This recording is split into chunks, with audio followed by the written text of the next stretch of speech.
Kupite šibice, molim vas. Barem jednu.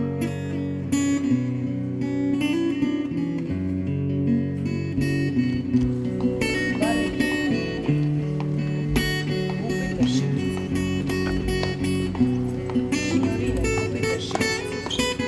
Šibice, molim vas. Samo su 99 lira. Koliko? 99 lira.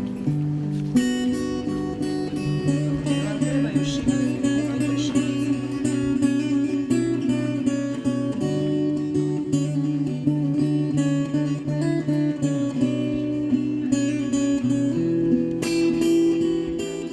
Kupite šibice, molim vas. A pošto su? 99 lira. To je jako povoljno. Kupit ću dvije, molim vas. Mogu li dvije kupiti? Puno vam hvala. Evo, ja ću dvije. Evo, izvolite. Jel dobra pale? Dobro,